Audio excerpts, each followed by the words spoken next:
Rien n'est trop douloureux que de perdre un être cher et tant aimé.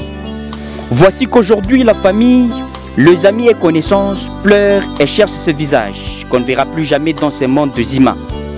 Ilungandala Crispin n'est plus. Une foudre qui frappe la société car l'arrache ces grands hommes, opérateurs économiques de longue date, exemple d'une société. Un avenir pour sa progéniture qui s'en va. C'est lui que tout le monde appelait Tata. L'homme qui a porté secours aux orphelins, aux veuves et démunis.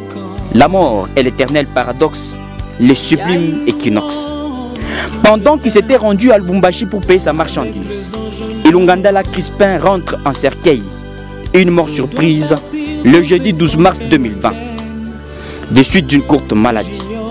Ce mardi 18 mars, l'esplanade de l'aérodrome de Kamina a été inondée par un monde fou de douleur, les yeux lourds de pleurs, venu accueillir le corps de Crispin Ilungandala sous un rythme étonnant et drastique.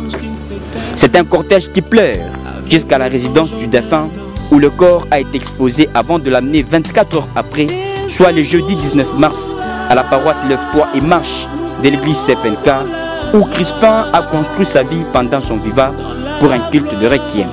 Les chorales et toute l'église ont pleuré ses fils de Kidisha et d'Endala. Né à Lukoka le 10 octobre 1938, mort à 92 ans, après avoir grandi dans une discipline légendaire qui a caractérisé toute sa vie, lui qui a fait l'éducation de base à l'époque coloniale, avant d'être inscrit à l'école primaire Simbabon, puis à l'Athénée royal de la ville, actuelle Lubimbi.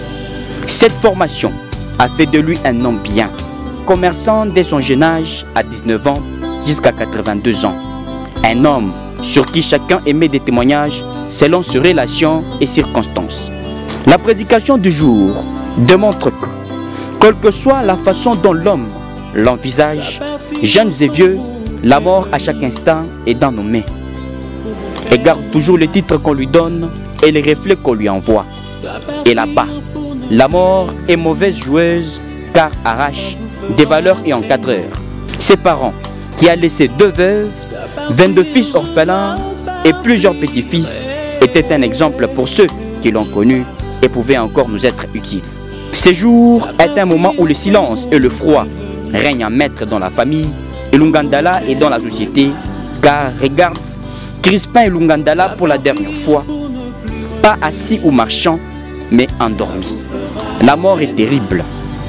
Les amis et connaissances ont déposé des gerbes de fleurs avant de prendre en cortège la direction du cimetière Kitélé où Hilda reposera à jamais entre ciel et terre. La mort, on l'oublie à chaque matin, mais le soir, elle nous éteint. Si quelqu'un meurt, c'est comme une porte qui claque, c'est comme le pas qui s'arrête. La famille et la société pleurent Ilungandala Crispin, car elle n'y était pas préparée. La douleur est forte, te souhaitons tendre repos sur cette terre de nos ancêtres. Cher papa Ilungandala, Tata.